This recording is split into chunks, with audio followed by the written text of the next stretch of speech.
Here we are, bottom of the Smash Mountain, and today I'm very, very pleased to be joined by both of the co-hosts of The Baker's Dozen, an amazing podcast that's just getting started on its first season, about 8 or 9 episodes in. I'll let one of you two confirm that in just a moment. I want to intro one by one. First, we have YungD0nut at DonutSSBM on Twitter. We got Dan here. Dan, how's it going?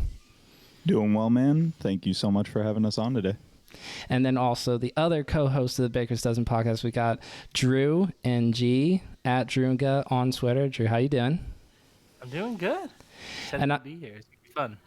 And I have listened to every episode, but I lost track of the number in my head just now. Are we 8 or 9 episodes in? I think we just finished 9. We did, yeah. 9 is the most recent, and I imagine, because I know you have a similar release schedule to us, right? You release on like the Friday, right?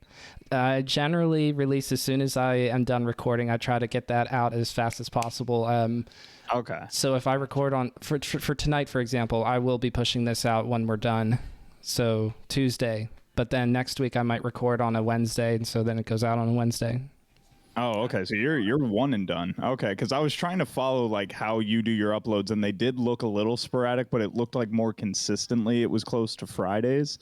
So I guess this will be a bit of a spoiler now, but we'll throw it out there because the Baker's Dozen, we're not going to be releasing an episode this week. But next week we'll have some stuff coming out. You guys will be able to see then. But for right now, we're taking the 1 week off here to join our good pal Jesse on a great adventure at the bottom of the Smash Mountain today. I appreciate that. You taking a week off just to record with me means a lot because you both have very busy schedules. Of course, you know that. It's hard to get together and record and do content, all that fun stuff even on a weekly basis. My sporadic schedule is just, I think it's consistent as long as I get 2 episodes of podcasting out a week. And it used to be 3. So I've had to settle down slightly. We'll see what 2022 holds, but I do love doing 2 this. 2 episodes a week? Like that's a lot to put on someone. I mean, people can try and critique like any show at any time and try to say like, oh, podcasting's not that hard. Like you try coming up with like a rundown on topics. You try finding your guests. You try having not just like the emotional energy to go into it, but like the physical energy to then start a podcast at whatever time of day it is when you're also a working man and a family man. So it's like you got enough on your plate. So that's wild to me to even know that you were doing the 3 a day. Like, my God, someone round of applause there. Appreciate it. You don't do over 100 episodes in 1 year by accident. That's what we're at so far. Yeah. Yep, you had Toph on for the 100th episode. Yep. That was cool. I remember I watched that. It was like a little special top 10 moments. Yeah, and it was really fun to do that with Toph. It's fun to get on super popular people in the Melee scene, but I'm also as equally excited to get just a hair below Toph, for the record. Dan, Drew, I'm in my mind, don't worry. just a hair below Toph. You are this close to almost having 30,000 subscribers on the Donut YouTube channel. Don't worry, you're almost there. I've beaten Drew before, who's beaten Wild before, who's beaten, like, if we go through the transitive property, it's like the Kevin Bacon. We've beaten Mango, we've beaten I love saying the transitive property for things like that. That was one of the biggest memes of our whole college careers, just finding the transitive property to show that you are good enough at the game without being good. Well, I've beaten Stro, who's a link main from Buffalo, who beat Mango, who was very drunk in Pittsburgh in a link ditto. But Stro technically has beaten Mango, and I've beaten Stro, and I've beaten Drew. I know. So let's go. All Mango Slayers. It's amazing.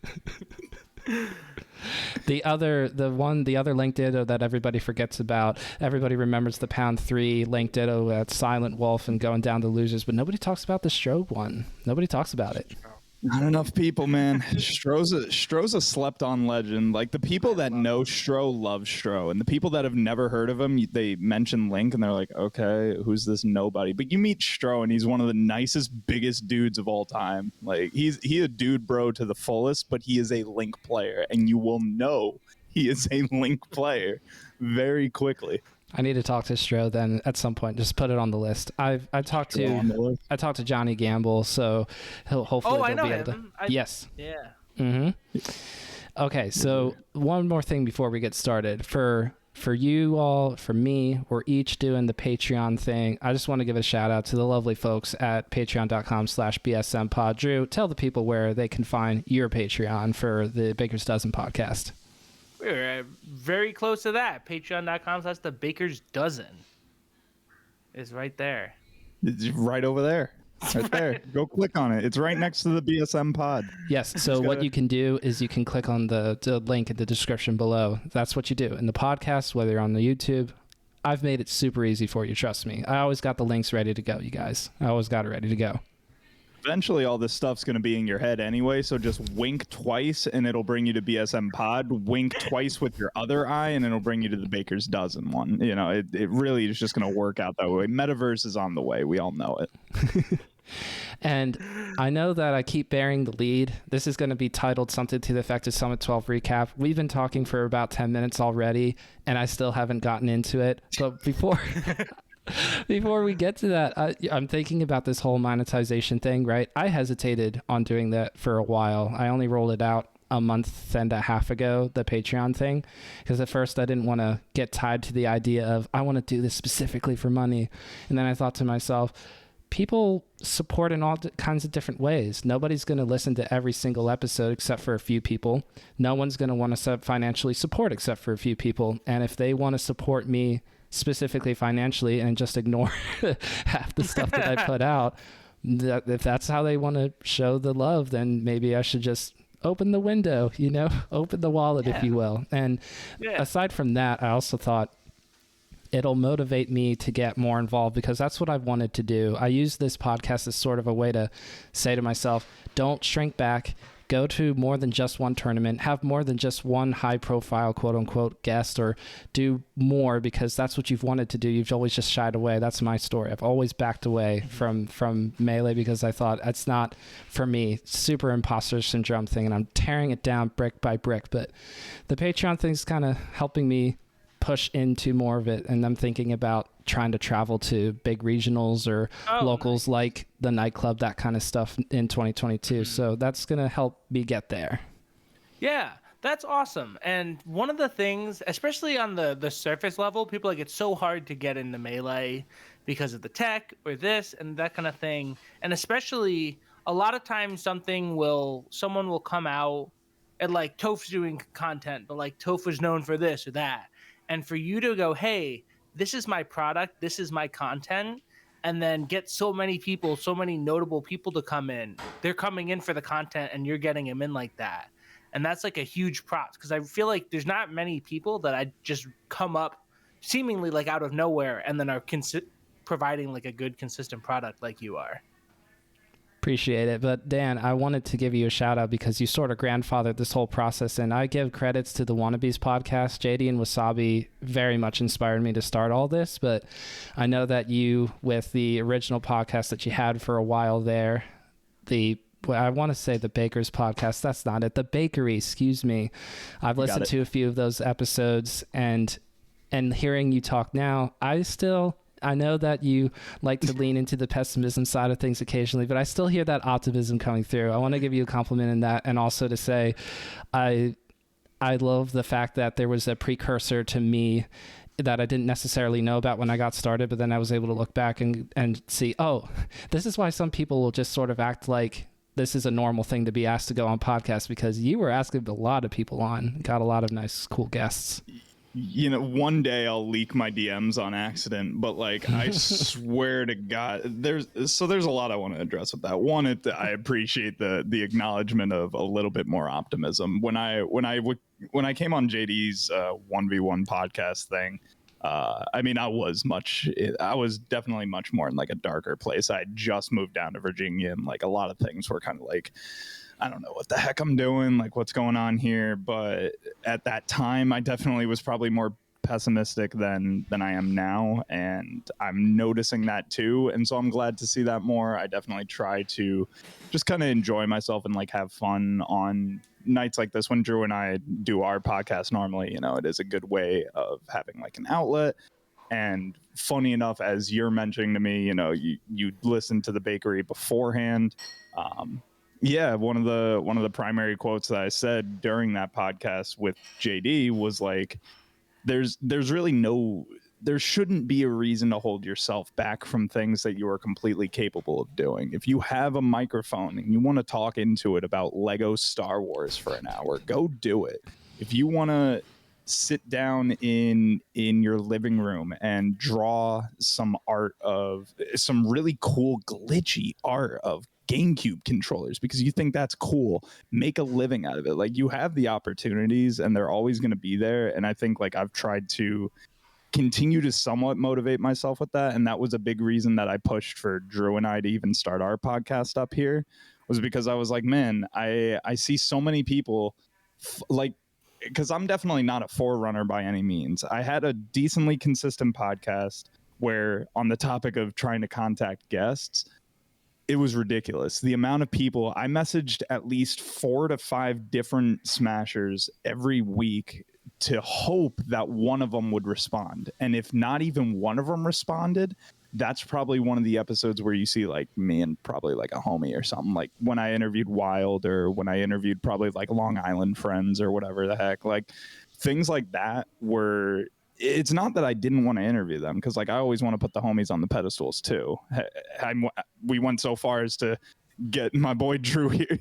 Drew and I, we talked about this on our podcast too, where he always told me, he's like, I want to get famous enough one day to come on your podcast. Yeah, that was the goal. I wanted to do well enough on a thing to like warrant being on the bakery. But now it's just like, forget that. We make our own show out of it. And at the end of the day, like Smashers, I'm sure you're used to it by now, but Smashers are terrible with communication. So a lot of the time things are just going to fly over their head because they don't check their DMs, because half the time it's someone like unknown Falco 420 asking, hey, why is Peach so good? How do me beat? Like, they're not going to waste their time on it. But every now and again you get someone really good, and it helps. I would say it reignites the flame of like, I'm so glad I'm doing this again. I'm so excited to go talk for an hour and a half or something like that. Tell me if this sounds familiar. I reach out to somebody, they don't respond. I wait a week or two because I'm not going to just spam it. So I try again. They respond. We start talking about dates, and I go, oh boy. And then a couple of weeks go by. Nothing's really been settled. We finally pick a date. The date gets closer. I reach out to confirm. They say, no, it's not going to happen on this day. Let's reschedule. So then we circle around some more dates. About a month or two has gone by now. Then we find a date, another date. Okay, here we go. And then the day before, I confirm. They say, oh, wait, yep. Yes. Like 15 minutes before, they're like, yes, actually, yes, I can do this. And then they make you wait an hour, and then you get started. Fun fact, before Ludwig blew up to the mogul god he is, when I had him on the bakery, and this is no shade to Ludwig. I mean, I don't know if he'll ever hear this or not, but like, no shade to him. Still love him, still respect him, whatnot. But when I interviewed him that day, he woke up probably 5 or 10 minutes before we started recording. He was apparently shirtless and in pajamas and did not help do a mic check at all. Just joined and said like, all right, yeah, I think I'm ready to go. I'm like, okay, are we going to turn on webcams here, get that going? He goes, I'm not wearing clothes. I'd rather we just start. And so I was like, all right, man, I guess we're into it. Like, Smashers know that they're not good at communicating. But I think it's just fun to make sure that we constantly keep them in check about that. So if you don't want to be known for that, maybe stop and like respond to messages. It's really not that hard. It's only hard when there's 1,000 of them. To Ludwig's story, by the way, that's fair. Wouldn't be offended to hear that at all, because literally his roommates, the people that he's closest to, can't get a hold of him when it matters most. That you hear that all the time on the yard. It's so funny. It's so funny, dude. It is quite the scenario. I know when we talked to Envy, he was just like, I don't know, that house is a madhouse, but it's also just been like a fun experience too. And like, you know, you always want to see the homies prosper, you know. Oh, and I think that was something I wanted to mention about like the podcast or the Patreon ideas. Yes. You're not streaming. you're not streaming. What do 90% of like big streamers receive? Subs. How do they get those subs? Gifting is like the easiest thing now. So half the subs that like big Twitch streamers get are all from gifts. So why not have a Patreon and just have like some homies, you know, tell a friend of a friend, gift, go for a higher tier. You know, it supports the pals. So all the more reason you gotta go for it in this beautiful capitalist world we live in. You gotta go for it, you know? Yes, you have to hate capitalism, but also embrace it, because you do the Patreon thing, people start subscribing, and you're not giving half of it away to Twitch, and you go, oh, this is okay. All right. Yeah. I think Patreon takes a lower cut. Yeah. I think it's definitely more worth it.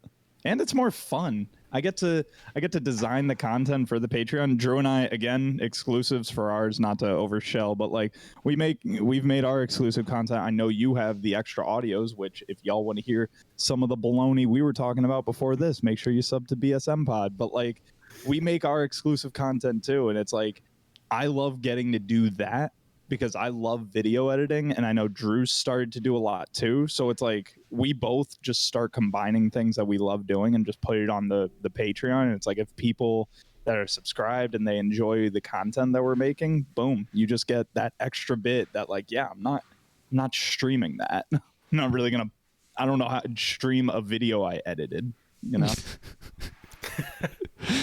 So that's why the Patreon is so cool. Exactly. It gives you a lot of different ways to actually provide a little bit of extra value, a little bit of an incentive to get people to open up a little bit if they have the extra cash laying around. And it's all fine and well.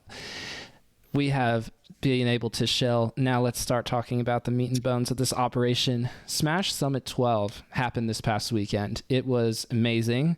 I think that the first tempting thing for a lot of people looking in, the person who's more of a casual, if you will, the plebs of the world would say, oh, this is not as exciting looking, you know, we've had one already this year, and Mango won, and it was really huge, and there's such a big prize pool, and this, that, and the third. Well, pleb's not there, but this turned out to be a really exciting event. I didn't have those kind of thoughts about Smash Summit 12, by the way, just to dispel all of those. There were a lot of exciting storylines going into the event. Oh, yeah. And I think that something that the Smash World Tour is a gift and a curse is how it follows up immediately after Summit 12. I think that influenced a few different players who might have tried to campaign to get in or otherwise said, you know what, I'm just going to kick a field goal, if you will. And that opens the door for players like Tyler Swift, like Sora, like Free Palestine and Null to get voted in, campaign and get voted in, and be able to show their skill to a much bigger audience. I mean, everybody knows Shuey now because of watching grown men drink out of shoes. Unbelievable. But now everybody knows. And it's cool because Sora was there and is able to just be like, let's just put an Aussie spin on this. So shout outs to Sora, shout outs to all the people who got voted in, and then the players who were qualified in. Main stage was super fun to watch because of that reason. And then Summit 12, an amazing thing. But let's start with you, Drew. Overall thoughts about the event. It was great. There was a lot of it was very unexpected. A lot of times tournaments would have come to form and top 8 was a complete shock. Who won was a complete shock. But one thing I want to mention is that everyone won a set somewhere in the summit, which is really cool because a lot of people either get voted in or they make it in, and there's a whole bunch of haters out there that go, oh, you only got in because of this, you can't hang, you can't do this. And I remember the first time this would happen, someone just didn't win a game or a set, and I was like, that stings. But I think every single player that was in attendance took at least one set this weekend. Yes. Yeah. There's no feeling of, oh wait, could I really not hang with these people? And I think that's a nice wholesome aspect to this whole big prestigious event. I'll turn it over to you, Dan. No, I mean, I completely agree with Drew here. Fun little story anecdote before I really get too into it. As we've all kind of said, we have busy working schedules and whatnot. I actually messaged Drew because he is my go-to man for almost anything now. And I message him and I'm like, Drew, I'm about to go to sleep. It is like 7:30, 8 o'clock at night, because I got to be up at like 3:30 in the morning. I am not about to see top 8 at all as it's live. Can you please send me the VOD without like any timestamps or anything? I'm just going to watch the 12-hour VOD like over the span of a day or two so I can be caught up on what happened. And he's like, you know what? I too am not going to be awake by the time this finishes. Grands is going to end probably by like midnight, 1 a.m. I can't, but I'm going to send you the VOD anyway right now. Just don't open it until tomorrow. And I was like, that's my man's. So he sent me that. I rewatched the entire thing. And I can't agree more. This was an incredible summit in my mind. I haven't seen many people honestly pooping on this one all that much. The most I've seen is character diversity complaints, where it's just a bunch of Spaceys, a bunch of like a couple Marts, and a Sheik and a Pikachu. Like that was really it. Whereas on a lot of these other ones, there is a little bit more diversity where like M2K would play Marth, Sheik, Fox, Plup, Fox, Sheik, Captain Falcons. Captain Falcon. Oh yeah, I guess there was just one. Yeah, there was one. Yeah, and which I mean, again, I want to.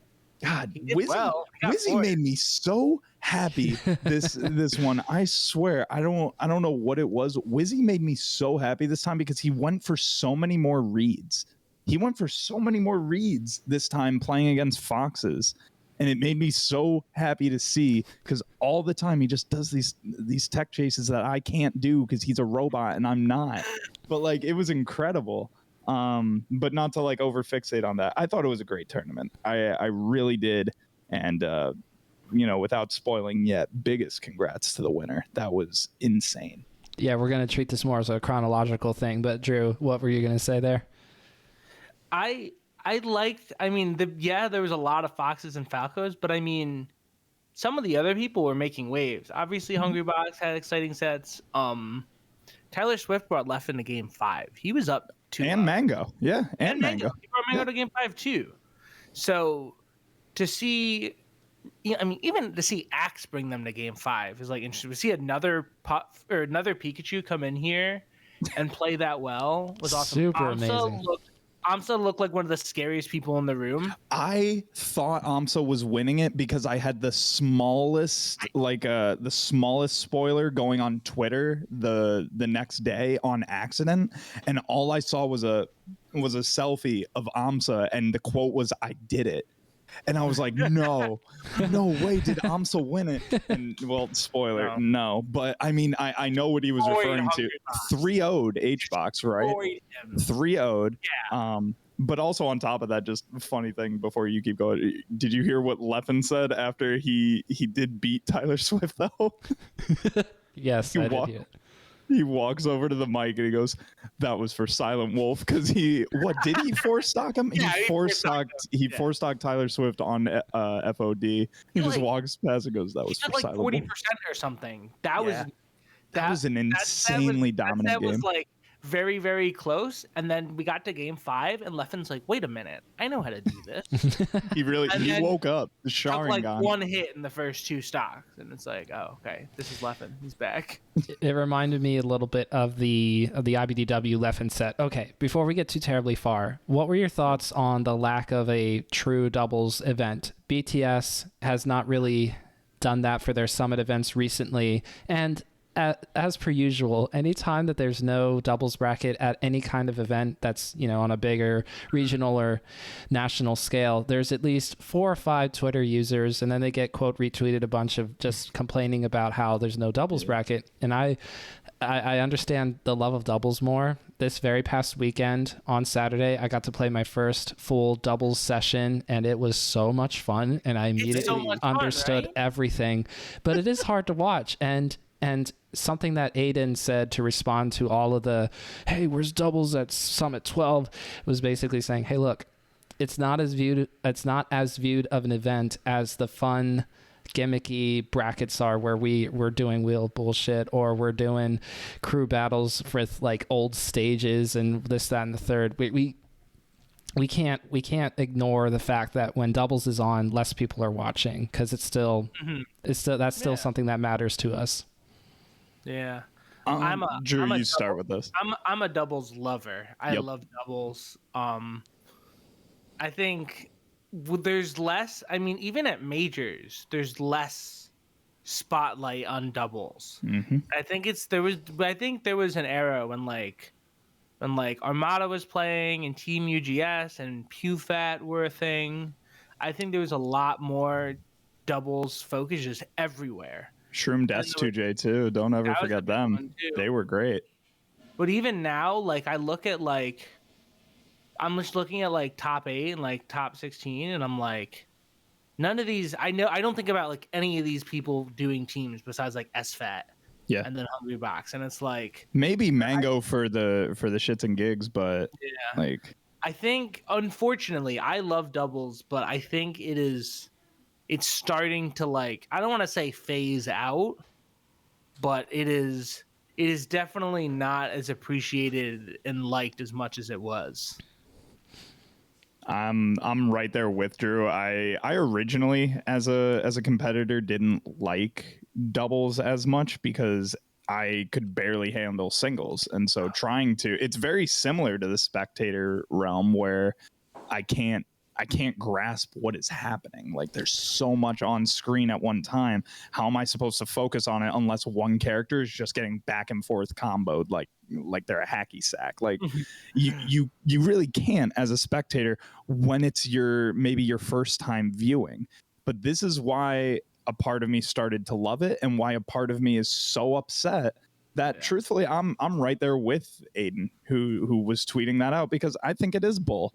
I think it's some bullshit. Like when it is a Smash specific event, I think there definitely should be some form of doubles, because people aren't going to get better at spectating it unless they are subject to it, unless you are put in a position to watch it. Like, yeah, you might not want to, and maybe you just won't watch it. But I can almost guarantee you're going to pull more double heads than a Wheel of Bullshit fan. I'm not saying you shouldn't do both, but maybe some of these extra events could maybe go and squeeze in a doubles bracket. Like, yeah, I agree with Drew too, where like some of these guys that were there on singles, like they're probably not even going to team very well together. Like, I don't even know, like what H-Box and like Tyler Swift, that could be kind of a sick team though. Mango Leffen, when was the last time we saw them team? What the Fox? Like, I don't know, man. I think it could be sick to see these top level guys team again. And teams is really sick once you get more accustomed to the spectating. I'm gonna put this out there. I'm a very humble player who's not achieved much. I'm nasty at doubles. I'm nasty at doubles.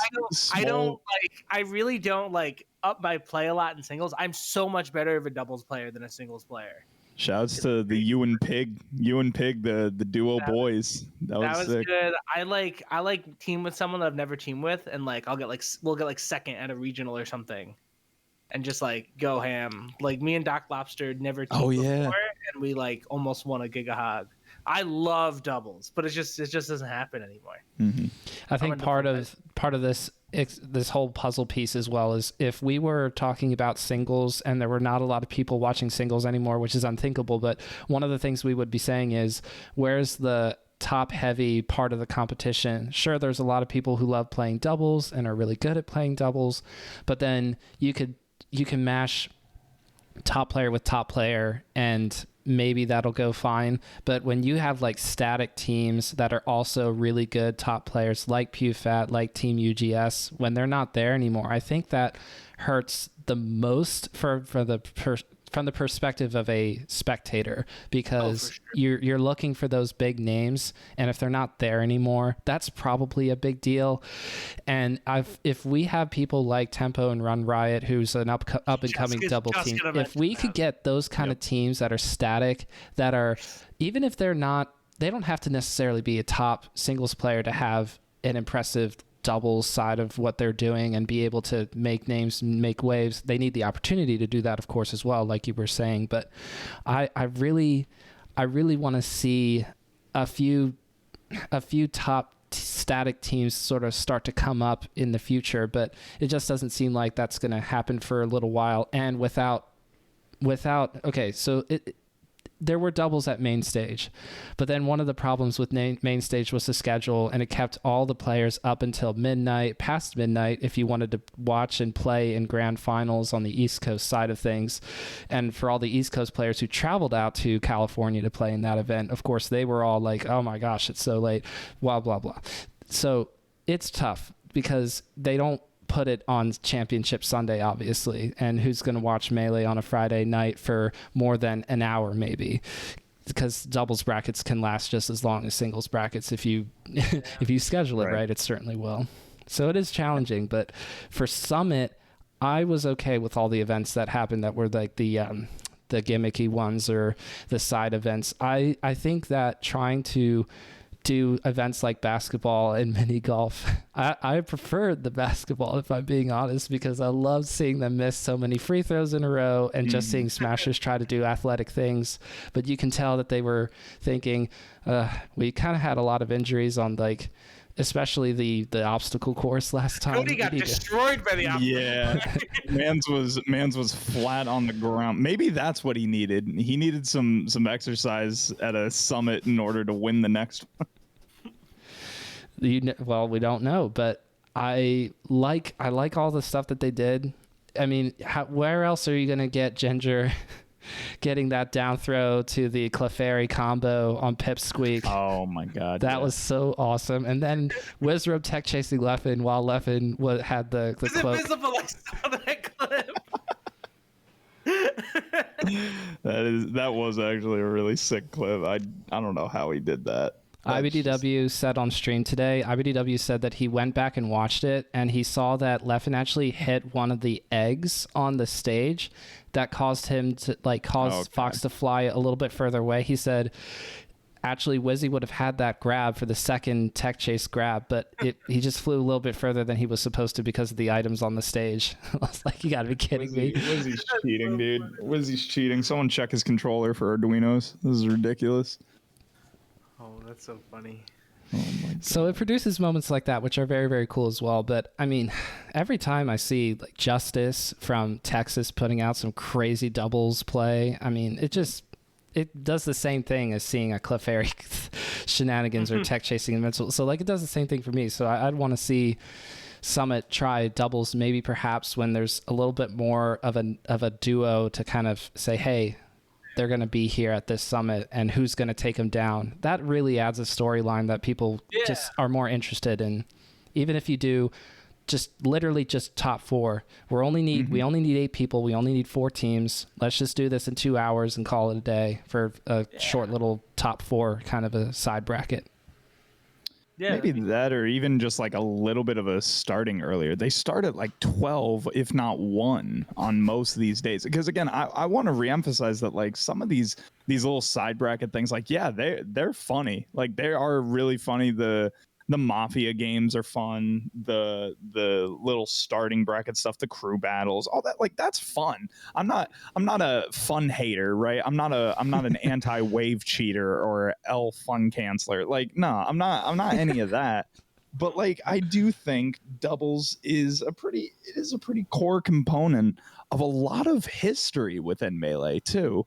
You look back on some of the biggest tournaments that ever happened for Melee, and especially more towards the origin stories, if you talk to, or not even talk to, if you watch like the documentary, one of the biggest tournaments for changing Melee history was what was it? Oh my God, the one that Chillin' dude ended up running when he was only like 13 or 14. And one of the biggest things about that was Ken and Isaiah coming out all the way from California. I mean, of course, to show that like Ken is the best and that Isaiah is his right-hand man, just ready to go.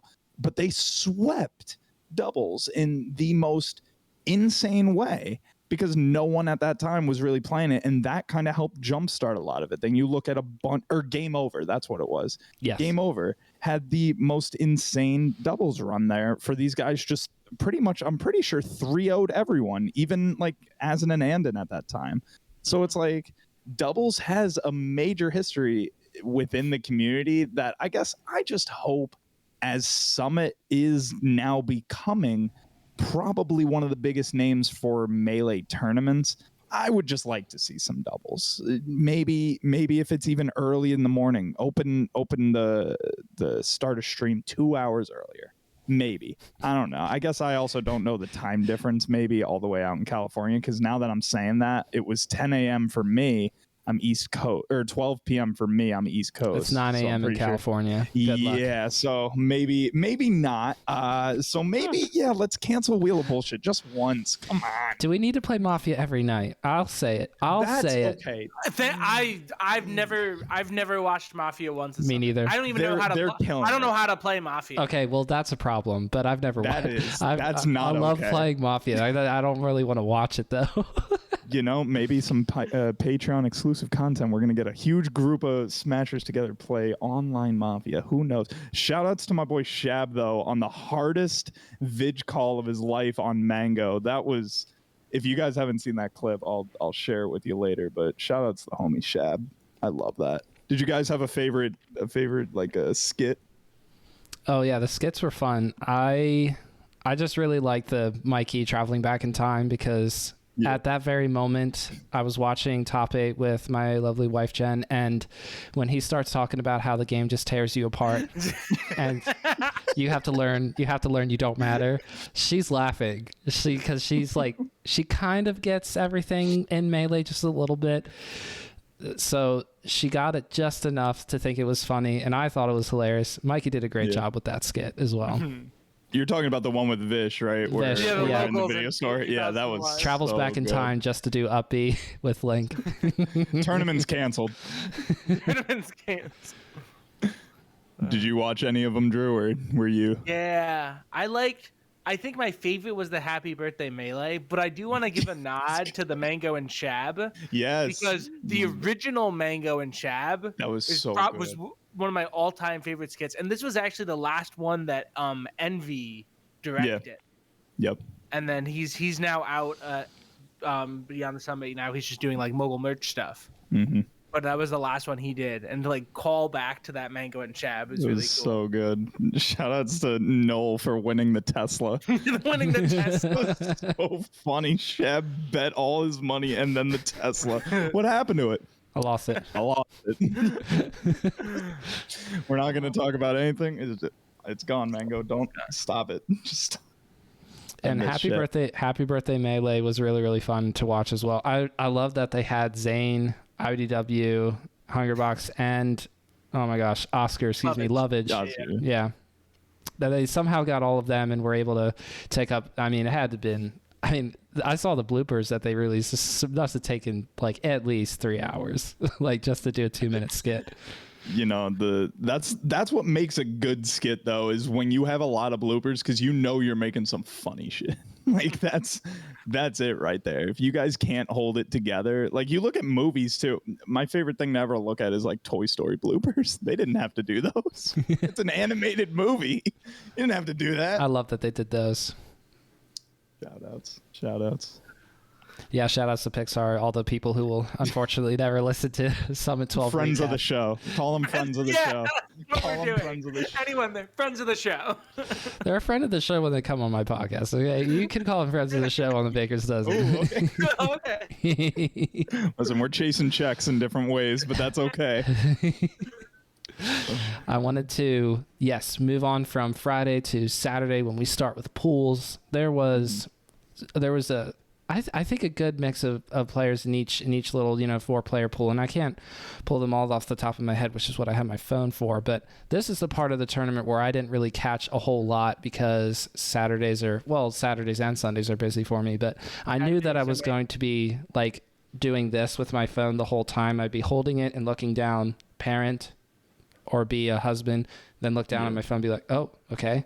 I knew I was going to do that a lot on Sunday, so I didn't catch as many matches on Saturday. But that being said, what I liked hearing over the internet waves was how all the vote-ins in particular were showing their stuff really well, even if they weren't all necessarily taking every set. They were playing against qualified players or invited players, however you want to phrase it, that it wasn't just like, how do I say this as nice as possible?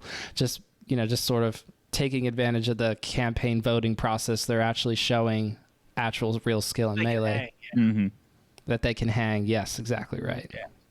Yeah. Sora, I watched Sora play for the first time. Incredible. Sora's like, that's like the way I look at melee. Like crazy aggression and speed with Fox, but like such a sick defensive game. I can attest to him on this. That's how I play. And people who play me, I was like watching him because when I watch like top Foxes, I just like imagine it's me and I'm like, oh, what would I do? Oh, why did they do that? Oh, they're smarter. That's why they did it. But I like watch him and I'm like, this makes sense. That's what I would go for. And that I was watching him, I was like, oh my goodness. I like wanted to get more of him in the bracket so I could like watch more sets of it. But that was someone who I like barely even knew and like got absolute joy out of watching him this weekend. It's part of that exposure quotient. How about for you, Dan, on the second day? What do you remember seeing or something that was the highlight for you?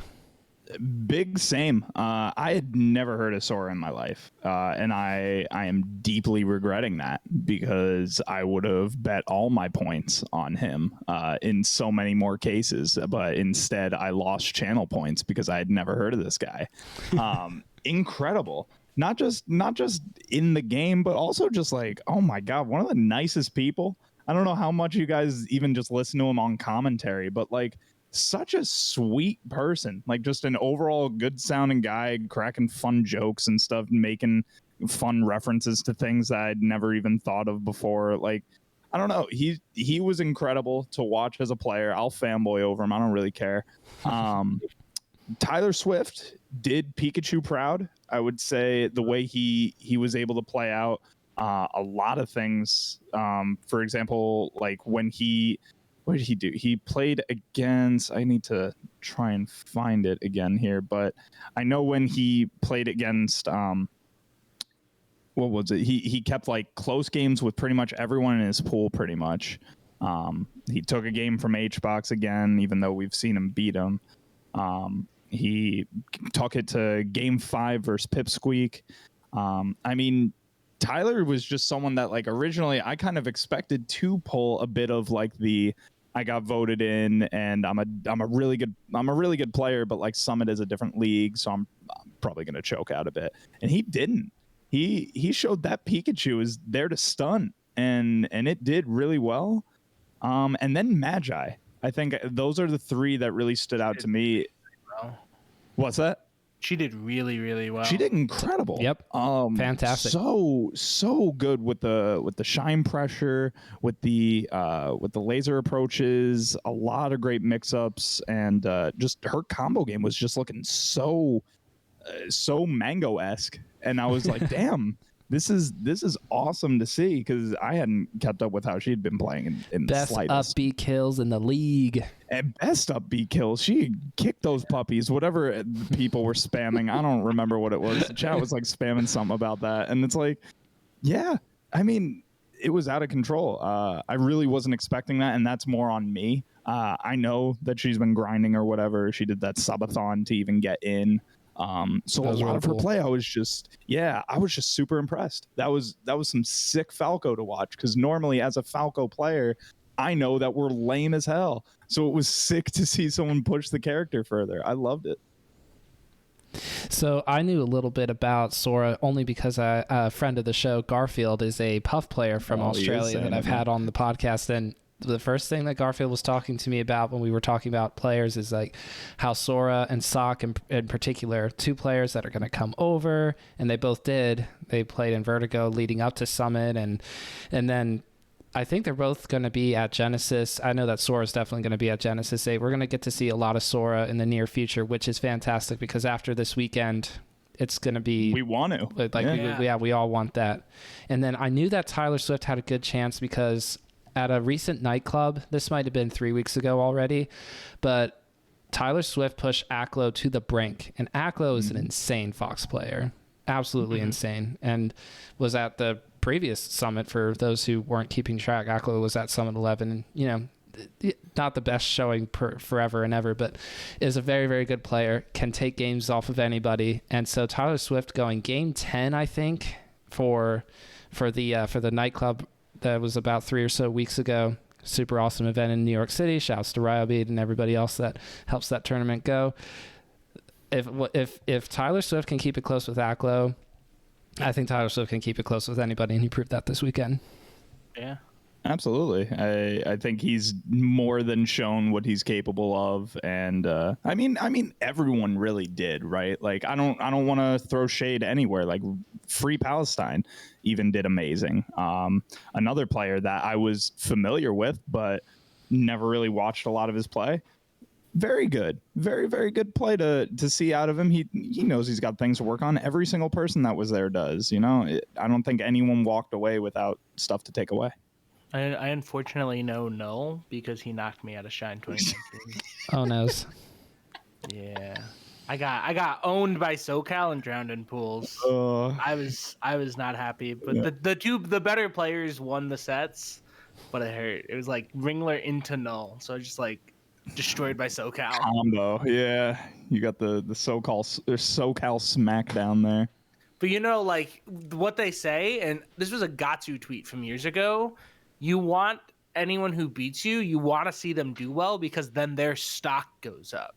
Yes. Yeah, I lost to Null before he was a random SoCal Fox, and then he was like random SoCal Fox that was like buddies with Mango, and now he like went to Summit. Friend. Yep. Yeah, so now he like went to Summit. So I'm like, oh, that's like pretty cool. So I'm like hanging out with those guys, right? Can I say that? Can I say that? Friends of the show. He's a friend of the show. Friend of Summit. I really want to see I want to see you two get a flavor of the month with Null and just talk about that Shine bracket. Ooh. No, give him my DM. Unfortunately, it'll be a quick conversation. God. Why? Because Null will be like, I don't even know who you are. There won't be much. There won't be much to say. It was a while ago now. Shine a while ago, and I got kind of run over. Yeah, well, It happens, man. It happens. He's not a music teacher, so whatever. Yeah, you're making moves in the educational world. You're going to be raising the next generation of musicians, despite all the challenges of being in the school system. So good for you, Drew. Let's go. Let's go, Drew. Hype up my boy. I want to like also just for people when we started recording this podcast, I like got home, I messaged them on Discord and was instantly like in a suit because I was at a concert in my district. I was in like a full suit. Like, guys, give me 1 minute. And Man's is dedicated more than y'all will ever know. I felt like I wasn't trying to rush you super hard though, Drew. No, you weren't rushing me at all. You're fine. I was just like, oh my goodness, I have this thing to do. I want to go get going. He overbooks himself on purpose. He knows that this is going to cause a bit of rushing, and he goes, I'm with it. I gotta do it. He wants to be able to say he played it nice. That's his thing. I mean, I played it nice. You who cares about sleep? No. Okay. So now we get into Sunday. Now you both were saying that watching the final eight, the top 8 bracket in particular, was going to be a bit of a challenge. For me, I bit the bullet. I got less than 4 hours of sleep. I was miserable yesterday, but I got well done. 6.5 hours of sleep last night, so I feel better now. Okay. There you go. I fell asleep right before winners finals, and I was like, oh, dang, IBDW winners finals. We know how that's gonna go. I was like, I'll only watch it in the morning. I was like, I'll watch it in the morning. I won't look at Twitter. And I'm looking, and Summit does this cool thing, and that even if a set goes really quickly, they add filter time. Yeah, they add like 10 or so minutes. Yeah. Yep. So that way you can't know from things. So I'm like, all right, I'm watching, and I'm like, all right, Cody lost. He's bringing him to FD, and I'm like, wait a minute, he won the game. Yeah, he S-fatted him. And I'm sitting there, and I'm like, he S-fatted him and did better. I'm like, yeah. Is Cody gonna win the set? And then I'm like, so I watched Winners Finals. I'm freaking out that Cody won, and I'm like, I have to go to work. I can't even watch the rest. So I go to work and I'm like teaching like clarinet lessons Monday morning. Thinking And of all I'm IBDW. thinking about is, oh my God, what's happening in Losers Final? I be doing clarinet lessons. It's just more of I picture you, Drew, teaching in clarinet lessons, whatever, and somebody asks you a question and you just go, "Losers finals, man." I mean, wait, what? Yeah, right, yeah. Yes, you do this. I mean, you could final this at C-sharp. Let's counterpick to lesson 4. You have to give somebody a D, and you go, "That's okay. It's part of IBDW's tag." It's part of the process. All right, come on, Cody. I mean, Sean. You know how long it takes. You know how long it takes to graduate 5th grade. It takes like 6 or 7 years to get to the top. I mean, no, it doesn't take that long. Not in school. Just in Melee. School. Not in school. You got a GameCube controller, kid. No, even before that, I would say the biggest thing going into top 8 was AMSA. AMSA, we already talked about him destroying Hungrybox, and I was in a Discord call. Cody knows how to fight Yoshi. That's a matchup, especially against lower tiered characters. I think one of Cody's best attributes as a player is being able to exploit those weaknesses. And they're like, "Oh, AMSA's looking so good." I was like, Cody's gonna know what to do. He had the Whiskers practice for so long. So long. Shout outs to Whiskers.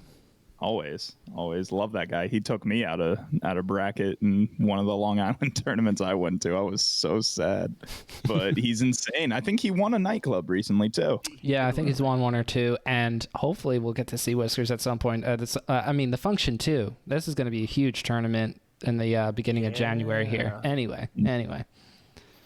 But with AMSA, everybody was sort of looking at the bracket and going, AMSA can really win this tournament. So to start off in winners, AMSA goes up against Hungrybox in winners quarterfinal, and AMSA destroys Hungrybox 3-0. It was not close. Hungrybox looked so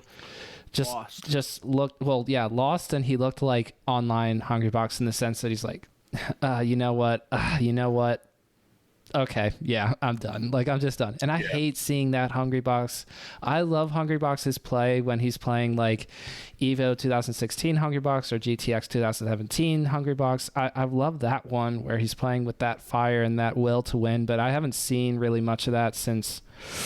Okay, well, there was that one set with Main Stage where he like destroyed Kadoran, and that was like, oh my gosh, he's back. Or when he does the reverse 6-0 on Aklo at the Gallant Melee Open Fall Edition the weekend leading up to Summit, I go, maybe, and I was starting to get excited, and then, Hungrybox loses to AMSA, then he kind of graciously leaves the tournament after losing to Leffen. It do be that way sometimes, but now AMSA moves on to play against IBDW in winter semis, and this is the one, like you were saying, Drew, where you're going, IBDW's got this. And as soon as IBDW beat AMSA 3-1 pretty convincingly, I'm saying to myself, IBDW, if he can take AMSA out like that, I don't like his chances versus Zane, but I feel like I like it more for that reason alone, just kind of having a little bit of that momentum. I think that there's something to be said for that. That, and also IBDW beating Leffen, which I was really excited about because I did not want the asterisk on online results. I said this to Edwin Budding in the preview with me and Edwin when we were previewing this last week. I said, I don't want there to be an asterisk on online results. If Leffen wins this tournament, we're gonna have to all put an asterisk on it. I don't want it. Everything. I don't want it. I don't want to do that. We already have to sort of do that because he couldn't compete in North American events from Europe, but then we would be forced to. Everybody would have to talk about it. We'd talk about it forever and ever. Amen. And I'd just go, ugh. So I'm glad in the nicest way that Leffen didn't win the event. Leffen, I think, is a lot better than what people wanted to give credit for the record, because after coming back and being pretty rusty, still had a really good showing. Got fifth. Yeah. He lost both of those sets by reverse 3-0. Mm-hmm. And like that game 4 Mango game, I mean, that was so Leffen's game. It was 3-4 and 5. He choked each game, and truly, this is coming from someone that I wanted him to win. I wanted Leffen to take this whole thing. Honestly, I didn't care. I was like, I am Team Leffen for this one. I want to see this man's come back after not being able to really compete in anything and still show that he's a dominant 2016 Leffen. Absolutely. I love seeing that. That was 2016. Oh my god. Yeah, dude. That was forever ago now. That's 5 years, bro. That's 5 years. Coming up on 6. But like he's incredible. In my eyes, Leffen is definitely one of my like top, I don't know, 3 or 5. He's definitely in there somewhere. I don't feel like ranking my life right now. But he's definitely in my top 3 or 5 as far as like favorite players to just watch because of the energy and because of just how good he can be. But tie this all together with how much of a choke artist he can be, and he has thrown away so many sets, and you see it because how many times now is this becoming a common trend, like where he just wants to it's hard. Yeah, it's hard. No, I know because I used to do it. And that's something that Cody talked a lot about. He's talking about like his girlfriend and helping the restructuring of his mental game. Yep. Shout out to Emily. Is really what sort of got into this. I mean, reverse 3-0ing Leffen. There's two sides of that coin. Leffen loses that, but that means that Cody was down. He was not looking good that set, and to be able to come out of that, take a breath, reset. And essentially launch PPMD, the Armada breath. Yeah. launch and sort of start his path through staying in winners. I mean, that's probably, if he loses there, I don't think there's any world that Cody wins this tournament. You know, maybe. I don't know. With everything he talked about with this mental game and the way that he started to restructure himself, I don't know, man.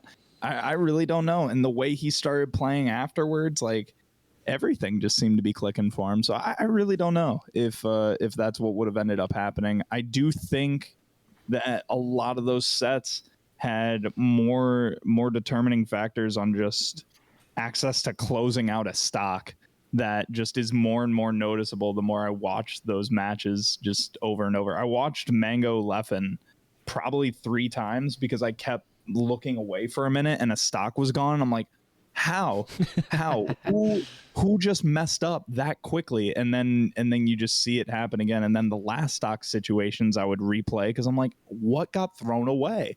There was so much to be taken away from so many different sets, but I still think Cody had a really, really decisive victory kind of scoped out there, especially when he took Zayn to FD. That was literally him saying, I'm about to give you this second place medal and you're about to take it.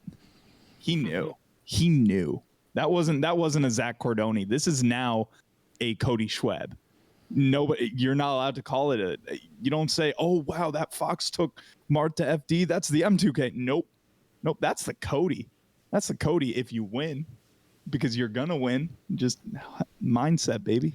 That, and also IBDW said this no less than 10 times on his stream today because he has to keep defending it. He's like, I don't know what there's to defend. If I lose on FD, if I lose on Pokemon Stadium, then where is he going to take me? No, it's smart. He talked about that even at like his ending interview, and he was talking about that. And I don't fully disagree. Yes, I do. I entirely disagree, but like he's way better than me. So like if that's actually the mindset, take me to FD, bro. I was playing Drew. I don't know if you're familiar. You know Juice Man? Yeah. I don't know if he listens to this, but I hope he does. Drew, I hope you're, or not Drew, Juice, I hope you're listening to this. We were playing earlier today when I was on my break from work, and we were just playing Melee with each other, and he was playing his Marth, and I went Falco, and we were playing on FD, and I was beating his butt there. So you know what? Maybe it is the strat. I don't need no platforms to beat your stupid Marth. Got you. I'm just looking forward to seeing the counterplay because Zayn, now it's on the onus is on him because we're talking about winners finals. It's IBDW versus Zayn. And yes, after losing game 1, IBDW takes a breath and he picks FD. All the commentators don't even point it out for the first 10 seconds because they're all just they like, don't realize I guess IBDW won. Wait, what? IBDW counterpicked him here? What? And IBDW wins it best case scenario. And I think that's where the unraveling starts to happen for Zayn. My perception, he can feel free to disagree. Watch Zayn's stream. I'm sure he'll talk about it. But I was floored by seeing the rest of that set play out and seeing how I think that IBDW was playing very, very well. But again, this comes down to where, and I think Scar put it best, Zayn just looks so unbeatable when he's playing tight, when he's playing like an A game. Doesn't even have to be A plus. It could just be solid and very small mistakes. But when you SD as a Marth, like, you know, a miss ledge dash, I think I saw in that IBDW set, like little stuff like that. I mean, it just, especially against a player that's playing as well as IBDW was yesterday or on Sunday. I can't believe it, but it's what we saw, and it made sense at the same time. It was so weird to me just to see Zayn not be in grand finals winner's side. It was so weird. Yeah. And you can go. It's hard, and we only really saw it for the first time at the last summit. Zayn, as amazing as Zayn is, he has not been at the top for that long, and we're starting to see a little bit of a different Zayn when push comes to shove, where you're going to see someone like Mango excel there. Zayn hasn't quite figured that out yet, going back to like end of Summit 11, but here with the Cody set and going towards the end, that was way... If you watched him play SFAT, you're like, there's no way that he's like losing. And then that happens, and it's like, wait a minute. You think Zayn hasn't lost to a Fox in like 2.5 years. Yeah. He just hasn't lost to a Fox. And then there's that pressure too. Like, I don't lose this. Yeah.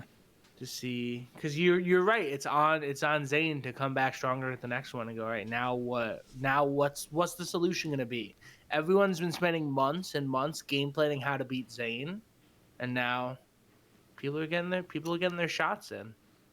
Drew, are you and I in the same frame where we think Martha's the best character in the game? Or are you a Fox? Have you seen Fox? The dude's insane. All right, cool. So the way that I look at it is because I think Martha is the best character in the game when he's on. So moments like what you're talking about here, Jesse, where like, yeah, when Zayn is on, he does not look beatable. A similar thing in my mind can be said so easily about M2K. When he is on, he looks unbeatable. Even like... oh my God, like Kadoran has started showing signs. I watched so much of pre-summit Mango and Kadoran, because when I get up in the mornings, it's very, very early with my girlfriend. And when that happens, sometimes I just like scroll on my phone for a little bit. And granted, that's like 4 a.m. Eastern. So 1 a.m. probably Pacific, something like that, maybe getting closer to 2. And Mango is still live just playing Kadoran. And this is what had me thinking Mango is not going to do well. I'm watching them just play. Granted, it's online, but like Kadoran is taking so many sets. They're both maybe in SoCal, earlier. though. True, right. And like that's where the connection's probably like decent enough. But I'm watching, and just the way this man has just figured out a top level player and has shown consistent results from SoCal and just his growth exponentially, just with Marth. It's just, I don't know. I see these types of things, and I don't know. I think when a Marth is on, they really do have the potential to be the best human played character, but Fox is definitely the closest second out of like anything else. So that's where I can completely agree with you, where it's like the Zayn thing of, he's so good, like he can't lose. He's not going to lose. Oh my God, he's not playing on. Never mind, he's so going to lose. Like that's so exists. You know, I think this was, somebody was saying in the Melee Stats Discord, I think that this was the first time that a solo Fox won a big event since Leffen, since Evo 2018. And so to a solo Marth, to a solo Fox, it is so hard to actually take a big event like this, even with the slightly less character variety. There was one Sheik, and that was sort of a dual main between Sheik and Marth in Free Palestine. Not a true Sheik. Well, is Plup a true Sheik? I see that Fox come out sometimes. Nah. Spark, who, by the way, Yes. congrats to Spark for winning the VIP bracket. I thought I was watching Grand Finals for a second when I pull up Spark versus Lucky in the VIP Grand Finals. I'm going like, Lucky and Spark? I feel so bad for the people who are just whales bought to go. And they're like, maybe I'll do well in the VIP bracket. No, you will not. Nope. Did you see Face Roll versus Spark in winners finals? No, I did not get a chance to see that. Don't. But I mean, unless I don't know if you ever, because you don't play Sheik, do you? No, I mean, I think I'm a Sheik player when I play Sheik sparingly, but I'm not. Okay. I think I am. I feel like as a non-Sheik player, don't watch it. As a Sheik player, watch it. That was some crazy like Sheik Ditto-esque stuff, but they chain grabbed. So like it gets very boring. No, it but doesn't. They did a lot of. It's not boring. It's not boring, dude. Oh man, it's exciting. But I don't know. They did do a lot of really cool stuff, like intertwined within it. But as a non-Sheik player, I'm just almost like, don't bother with that. But yeah, the set of Lucky versus Spark, that was insane. That was insane. No shade. I love Spark. I love Face Roll. Really Friends fun of to the show. watch. It's all Really good. fun to watch. Friends of the Bakers doesn't. And I do apologize for getting a little bit off track, but I love the idea that there is of how hard it is to pick the best character in the game, because we like to say it's Fox or we like to say it's Marth. When Falco character players are doing really well, we go, wait. Or with Jigglypuff. I mean, a lot of people said during Hungrybox's big reign of 2017 to 2019, they're like, pretty sure Puff's the best character. Puff's kind of killing Melee, though. It's just so funny to me. But then with this event in particular, we got to see another person besides Mango. This is a big deal to me. Another person besides Mango challenge Zayn, because that's what I expected the least out of all of this. I didn't want to write off IBDW or anybody else up against Zayn because, well, first of all, a player like Wizzy proved through one of the SCL matchups, like Wizzy beat Zayn, even if it was online, still did that, still beat Zayn. So Wizzy could do it. There's like a part of that could happen. And then we really wanted to see Amsa versus Zayn because really wanted to see it's Yoshi versus Marth, and that's a matchup that's hard because Whiskers almost beat Kadoran when he came out to one of the nightclub events. It was a game 5. It was last stock, last hit, and we all know how good Kadoran is becoming. So I really wanted to like see a little bit more of that, but we didn't. So what I instead focused on after IBDW beats Zayn and goes to grand finals, I just think to myself, somebody else besides Mango proved it on a really big stage at a really big moment with Fox. That's such a big deal because of how lopsided it has looked against a lot of Fox players and a lot of Falco players. Basically spacey propaganda here that I'm talking about. I love seeing it. Even if I really wanted Zayn to win, I wanted Zayn to win this event. It is so sad to me that when you have such a big moment like Summit 11 and it slips through your hands, Mango wins, everybody calls him the GOAT, then he gets literally anointed the GOAT because of the Melee stats and PG stats, top 100 all time. It's such a hard event to lose, but I thought to myself, Zayn finally, how could it possibly get bigger than that, where you get second at the biggest event of all time and from a lot of different angles? Now he has that down on lock.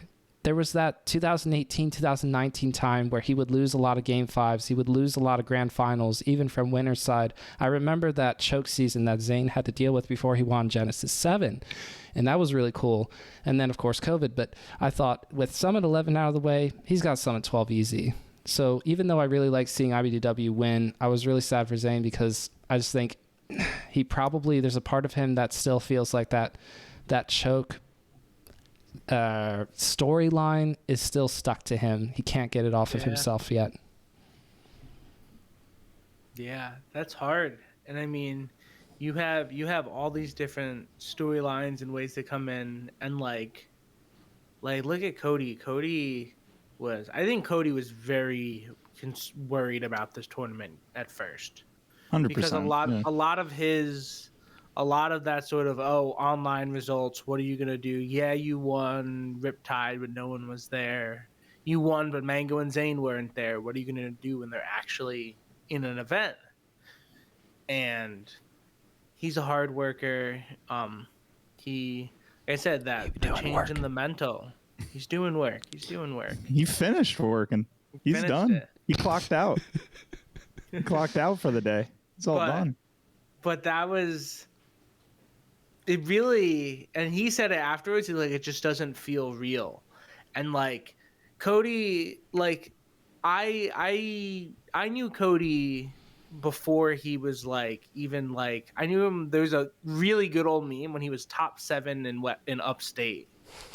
Top 7. This is gonna be some like old like upstate. We can find one of the old PRs probably that are like losing it, but like I think he's like top 7 upstate, and that was like a big meme. And then he like started doing well. I'm like, wait a minute, this guy's like pretty good. And then it became, oh, is he gonna be like top 7 in New York? And it was just like, it was like jokes, but to see him not only like in these top 8s, but like he won. And the best part is that you can't take it away from him. There's no, he got a cheap bracket. He got lucky because this person fell. It's not like he like won the event, but both Zane and Mango lost beforehand. He beat Hungrybox in pools. He beat Leffen. He beat Amsa, who was looking like he could beat anyone. He beat Zane. He beat Mango. I don't think he dropped a set the whole weekend. Let's go, IBDW. Let's go. All right, That's Dan, go ahead, insane. take over. No, I mean that really does cover just about everything. I mean, the way that he just kind of came in, and as much of an I don't know, I wouldn't even call him an underdog, because like people do know to expect greatness from him at this point. He has arose, I guess, or risen to this upper echelon where you do call him a top player. You do see him in this light that, yeah, I mean, Drew and I, coming from New York, having known Cody before, I interviewed him on The Bakery with a bunch of other. That's another thing that stands out to me that I find funny. I interviewed Cody on my show with other people, only for this guy to end up doing it. Like no shade at all to the other. Oh my God, I'm even trying to. But at the time, he wasn't like big enough to probably just have his own episode. No, not at all. I mean, it's more or less like I hadn't talked to him that much. It was me, Animal, IBDW, and Ryobi. We had an episode together, and it's like that's a good cast. Like that's a good group of homies and whatnot. Now one of these things is not like the other. I mean, Yeah, Ryobe's like turning into one of the best TOs in the country. Shout outs to Ryobe, a friend of the program. Oh, 100%. In my eyes, Nico's always been an incredible TO and just an incredible human being, whether that's like human rights. Sorry to undercut. Never. We can't, and we know we won't. Animal, on the other hand, I think he's like well and retired at this point, but he's also just an amazing head, like super nice person. And then there's just Cody now. And it's like, I never would have expected this man's to be a top 5er, because when I spoke with him, I knew his drive was there and I knew he was really, really good. But also, I think when I saw him at Pound, oh my God, what year did I go? Was that Pound 2018 or 2019? One of those years. Was it the crab one? Because that was 2019. It was the crab. So it was 2019. He didn't perform that great. I remember him losing to, I think, Pew Pew You in Losers, which knocked him out. And I remember him on stage, like he was verbally, I think, like kind of cursing himself out, like really just like putting himself down. And I remember that, and I'm just like, dang, I guess he's still just going to be, you know, a solid mid-level, like mid-high level Fox player. And I mean, I know the guy, and he's a super sweet homie, but dang, it sucks to see that from him. What, 2 years later, Mans is winning an entire summit with these huge prize pools, top 3. Yeah, in the world now. I think incredible. Top 3, and he deserves it too. That work ethic, that grind. Mans is streaming like hours every single day, and it's melee. It's always melee. Does he do coaching? A little bit of coaching, yeah. He does a little bit. Yeah. I've got a little IBW lesson under my belt. Yeah, dude's incredibly informed on the game that he plays. Dude's incredibly well-rounded, well-versed. He knows what he's doing, and Listen, his name is IBDW. I be doing work for a reason. The man's clocks in, gets his work done, and checks out at the end of the night to get some dinner. All right, he knows what he's there to do, and he's showing it. And Shout something, out to Cody. yeah, shout outs to IBDW. So, as someone who's never spoken to IBDW, it's interesting to hear from you two the perspective of this is somebody who literally was playing in locals that I would go to or regionals that I would go to. This is somebody that I would have talked to, and you talk to them like they're the person that they are, and then this weird thing happens where they kind of pop off, and you go, "Well, this is so weird." I'm like this close. Like, my question mainly being, for what is the thought that comes to mind when you think about somebody like IBDW who you've known for a long time finally getting to that spot and where you are? Do you like start to evaluate what you're doing with your life, or do you just stave that temptation off pretty hard? I mean, in some ways, I mean, his rise was so big and so prominent. I love him. He was not that good when he started. Like, when he started going to events, he was like, all right, he was doing a lot of net play. But I have like a friend or two who have like IBDW wins from like way back in the day that are not the greatest players you will ever meet. Which is fine. I mean, it's just different times. But for him to go from where he was to go, hey, he was like huge in net play, like even like delay based net play. He was playing all the time. He was doing these tech things. It's having the resources, the drive, the mentality. It's really like a success story. Mm-hmm. He's had a lot of shit in his life. There's a whole bunch of sacrifices, a whole bunch of stuff. And to see him just through like hard work, determination, and just wanting it more than anyone else in the room that day, see him come out on top it's really like it's almost feels a little sappy, but it's like inspirational, you know? It's like he really, that's something he's been like for 6 years, just totally been like the goalpost, and like he's just got it. He's a person at the end of the day. I think that's the biggest thing that people have to continue to take away from this. He's a grinder of this game, sure. He's been pushing his limits, going through his own stuff for years. But at the end of the day, he is just a person. So when you ask, like, you know, what is it like to even just know that, like, that's where he used to come from, or what used to be like maybe a conversation or something like that with him? That's probably one of my favorite things. When I went to Pound, like, and I saw him, we hadn't had much interaction besides the interview. And yet you could still go up to Cody and just probably be like, yo, what's up, Cody? How you been, man? And, oh, yeah, I've been doing all right. You know, I'm just really trying to focus on this upcoming match and whatnot. Oh, cool. Who are you playing against? Like, you can just have a casual conversation with him, and like nothing felt weird. Nothing felt uncomfortable. Whereas probably some of these like top players, if you wanted to try and talk to Mango, God, the cringe tales he probably has, because people just get super uncomfortable and super weird around him. The easiest thing to do is just remember everyone's a person. Like, whether they're going to be a top player in a year or 2 or 6 years, however long it takes them, anyone that's a top player is a person. And if you just treat a situation or an encounter with them as they are just another person like you, maybe they make money in a different way that's kind of cooler. You know, they're all just, I don't know. A lot of Smashers are really cool people. A lot of them are also kind of creepy, but like, there's a lot of cool people out there in the scene, even the top players. A lot of great communicators, of course, as well. That's a lie. They get back to you right away.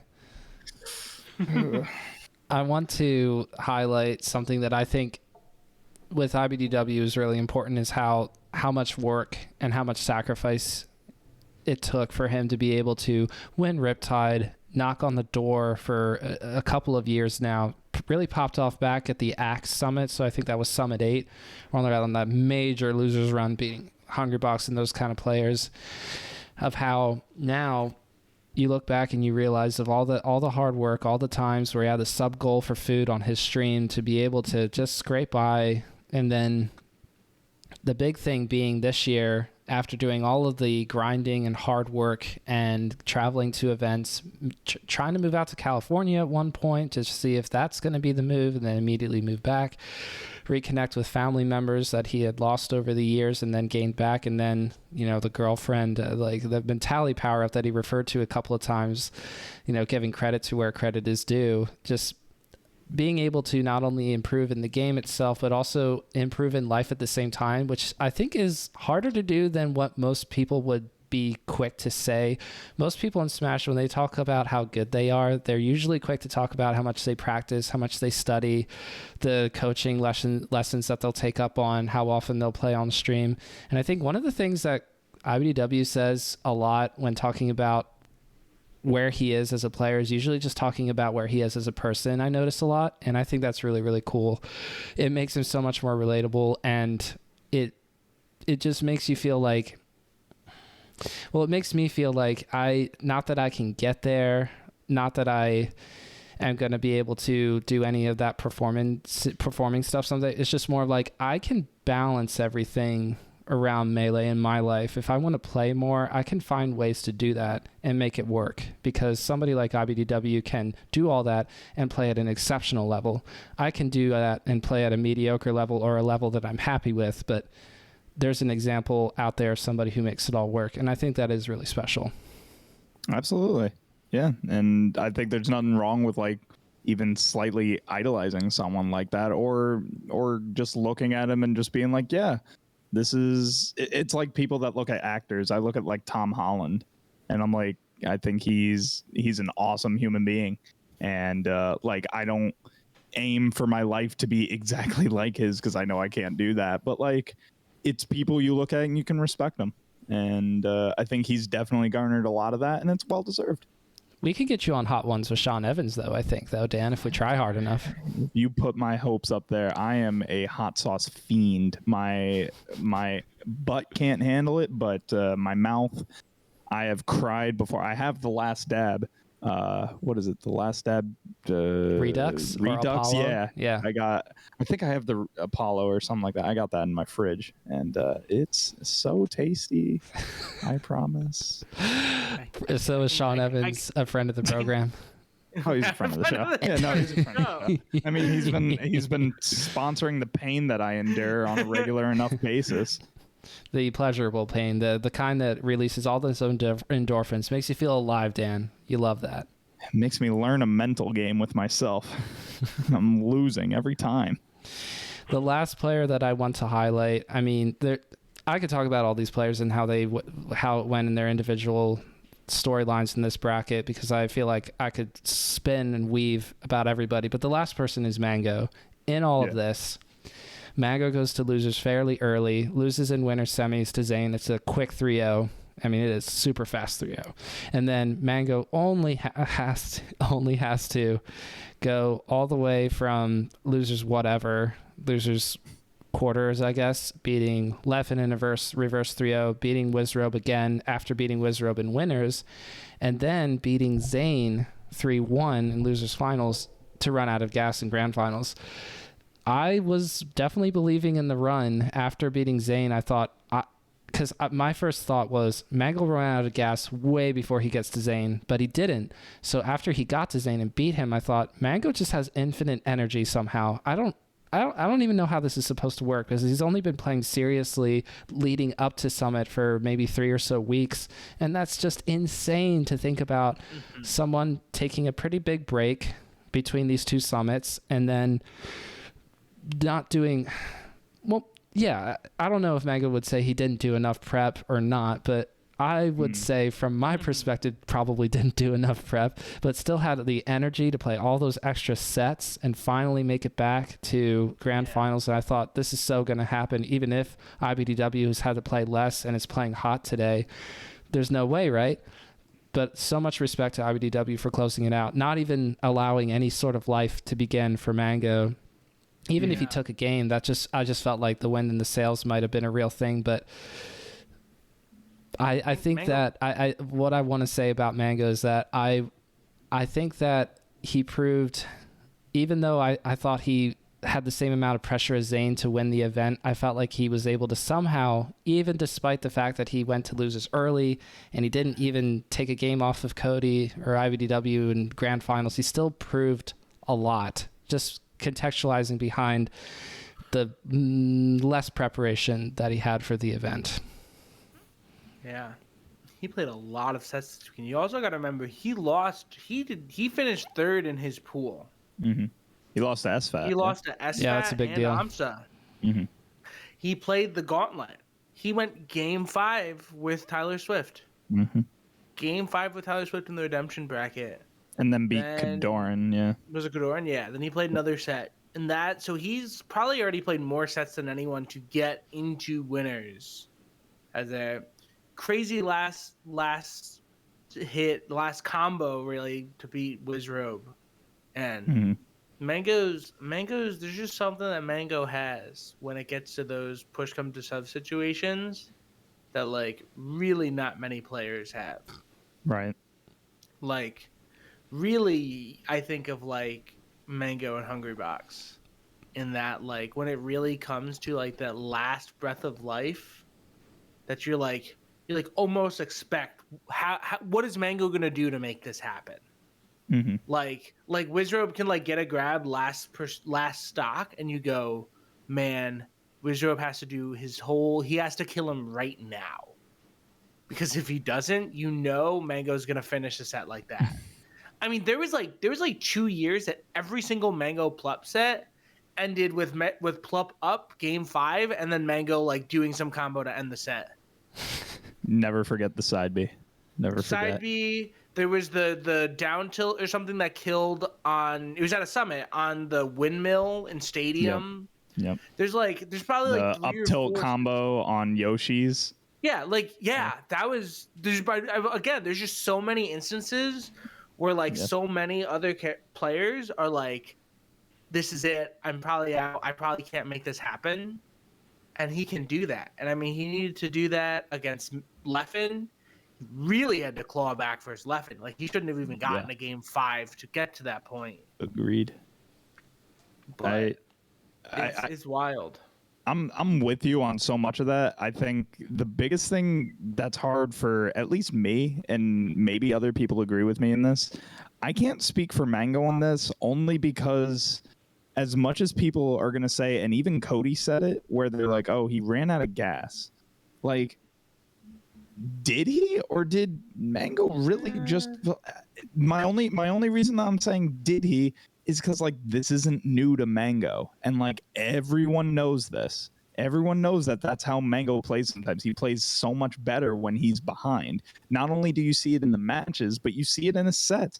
Dude starts all the way down in losers and grinds it up. Granted, yes, he did play a lot. Yes, he hasn't been training as hard, I guess. But even you could make the argument his grind that he's been doing with K0-N and probably Lucky and, like, S2J and whatever, like, he has his crew. He's a pro player. Even if he's not on stream, I can guarantee you he is grinding. That is his job. He has to. So I'm almost like, if he can say he ran out of steam, maybe then I'll take that. He did. But right now, dude, I don't until wait, you're saying he did say that, or he tweeted that out? Yeah. Oh, he did. Yeah. Okay, because I thought only Cody did. Yeah. I thought gave everything I had in the tank when there wasn't much. Okay. All right, then I guess never mind all that. So, yeah, Drew's right. Yeah, edit that out. Edit all that out. Edit all that. That's Patreon exclusive. If you want to hear the stupidest take of all time. No, it wasn't. No, it's subscribe staying in the podcast. Yes. Look, can I tell you something that I did tonight? Go. So IBDW tweets out something to the effect of the $2 million goal for the Panda controller or Kickstarter. Every name of every single backer will be read by the Panda players. And IBDW's like, there's like 12,000 people that back this up. I'm not reading all of this. Yeah. And so I was like, what if you did 12,000 names, one per each second? That's got to be like 200 hours. And he's like, no, I need a bigger raise. And then he corrects me. He says, wait a minute, that's only 200 minutes. That's not 200 hours. And I left the tweet up on Twitter because people started coming in. They're like, dude, Where did you get your math from? Nice Just numbers. Yeah, I math's not my strong suit. It's really not. But I had to hold it. So hold your take with me. I have so many L's. You don't want to add another one to my belt, but I mean, shit, we'll just put it out. I got a closet back there. I'll just throw it in there with the rest of them. You have the room. We have the redemption Drew losers bracket run to save you. Drew. Yeah. How's Noel doing, Drew? Oh, come on. Oh, come on. Come on. It's okay. You got a cute snowman back there. I'm envious of that. I have no decorations. I gotta get something. So that pretty much wraps up Summit 12. Smash World Tour coming up. We'll talk about that probably next week when I come on to the Baker's Dozen for flavor of the week. I guess he's gonna leak it. There we go. I just leaked it. Y'all can expect that. We'll probably tweet about it or something like that, and letting y'all know that we got a fun little guest of Rooney coming on. Actually, you know what? No, I'm not gonna tweet nothing. Drew, don't tweet nothing. If you're a fan of the BSM pod, then you'll know that this is happening. But if you're a Baker's Dozen fan as well as a BSM pod fan, then you'll know to expect. Exactly. It's gonna roll. It's gonna roll where it's like, let's find out who's in the middle. Who are the mutual fans? Let's find out. I'm excited to find out. I mean, I'm one of them, unfortunately. So hopefully somebody else comes out. But it was an amazing episode to be with you two together tonight. And I know that we've been going on for plenty long, but I want to roll out the red carpet anyway. I want you to be able to each offer any of the closing thoughts on the tournament, on other things that you have going on that you want to spend a little bit of time on, however you want. So we'll start with you, Drew. What are your final thoughts, or where can the people find you? Anything that you want to go with there? All right. I like the change of pace. We're in a spot in Melee where you don't know what's going to happen. With Zane losing to two different people in an event, you go, wait a minute. It's kind of open for whoever wants it. You can't go into an event anymore and know that this person is like there's more than one person that can beat this person. So there's no free brackets anymore. It's gonna be awesome. We're gonna have Smash World Tour. We're gonna have Genesis. We're gonna have so much. We're gonna go with it. That's kind of the last thing I was going to say. You can find me on Twitter at DrewNG. You can maybe follow my Twitch at twitch.tv/DrewNG. I say it. Follow it. What about your YouTube? You got those clips coming out on the YouTube page. That was a social experiment. He talked to me with about very this. little that I did not put much effort into, and might die. Don't let it die, Drew. I pressed the like button, but to be honest, I've seen most of them before because of your previous Twitter account. That's the thing. A lot of them were just like rehashing them there. I've got the good stuff hidden. Ooh. I've got the hood stuff. I know that you're taking after one of your heroes, PGH Carroll, and the rest of the creative stuff Discord people. You just like to hold on to stuff and do your B-side roll and throw out some combos every now and again, and we're all just like going, no, this can't be the throwaways. These can't be the throwaways. What are the real ones? I'm trying. I got a couple good ones. There's a few that sometimes I tweet out, but there's been a couple that I'm like Dan's seen a couple of them. I'll just leave them. He's leaked. He's leaked a little bit. If you want a chance to see any of these and beg Drew to put them on the timeline, at DrewNG. How about you, Dan? What do you got? Well, I mean, final thoughts on Summit. I thought it was amazing. Always great stuff from the Beyond the Summit staff. Hire me. But otherwise, DrewNG SSBM on Twitter, I think. Yeah, I think that's my handle. I don't know. If it's not, I know Jesse's got me on the post production. It's probably down there somewhere. Oh, you definitely know that. You got probably it. Right down here or something. We got the YouTube as well, so that people can watch the Baker's Dozen.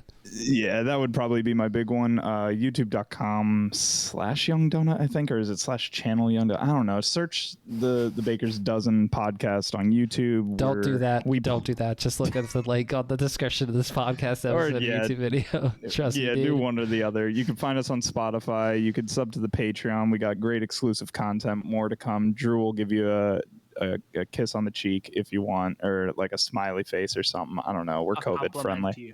Yeah, that's it. He compliments you. I forgot what our Patreon tiers are.